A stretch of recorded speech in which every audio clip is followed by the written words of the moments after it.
दोस्तों, कुवैत की कुछ बड़ी और इम्पोर्टेंट जो अपडेट आ रही है वो आप तक पहुंचाने वाले हैं। आप लोगों से गुजारिश है, वीडियो को शुरू से लेकर आखिर तक जरूर से देखें और दोस्तों वीडियो को लाइक भी जरूर कर दें। चलिए बढ़ते हैं अपडेट तरफ, पूरी के अपडेट आपको बताते हैं। सबसे पहली अपडेट दोस्तों यहाँ पर यह है कि कुवैत एमओआई की टीम ने फाइल के इलाके में कैंपेन चलाया, जिसके नतीजे में तकरीबन 80 गैर मुल्कियों को गिरफ्तार किया गया है। अपडेट के मुताबिक बताया यह गया है कि 39 ऐसे लोगों को गिरफ्तार किया गया पास कोई भी डॉक्यूमेंट नहीं था, जबकि 29 ऐसे लोगों को गिरफ्तार किया गया जो अलग अलग मामलों में अलग अलग अपराध में जुड़े हुए हैं, और बाकी तरीके के लोगों को भी यहाँ पर गिरफ्तार किया गया है। अपडेट के मुताबिक बताया यह गया है कि जो लोग इस इलाके में सड़क पर दुकानें लगाकर सामान वगैरह बेच रहे थे उन लोगों को भी गिरफ्तार किया गया, और बाकी जो लोग अपने कंपनी या कफील से अलग यहाँ पर काम कर रहे थे, किसी होटल में, किसी रेस्टोरेंट में या इधर उधर काम कर रहे थे बकाले वगैरह में, उन लोगों को भी गिरफ्तार किया गया है। यानी टोटल 80 लोगों को गिरफ्तार किया गया है।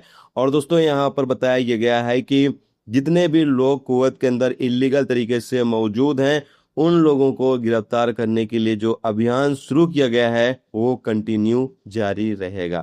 इसके साथ ही दोस्तों अगली अपडेट यहाँ पर यह है कि एमओआई ने अगर कोई शख्स ट्रैफिक फाइन देने में लेट करता है, पेमेंट करने में लेट करता है, तो उसके खिलाफ अब कानूनी कार्रवाई की जाएगी। बताया गया है कि उसका केस अदालत में जाएगा और फिर अदालत में उसके खिलाफ कार्रवाई की जाएगी। तो जितने भी लोग कुवैत के अंदर प्रवासी हैं इस चीज़ का ख्याल जरूर रखें कि अगर आपके ऊपर कोई भी ट्रैफिक मुखालफा आता है, फाइन आता है, तो आप उसको कोशिश ये करें कि वक्त पर पेमेंट कर दें ताकि आपका केस अदालत में न जाए। इसके साथ ही दोस्तों अगली अपडेट यहाँ पर यह है कि कुवैत से जाने वाले एक कंटेनर को पकड़ा गया जिसमें सब्सिडी वाला सामान मौजूद था।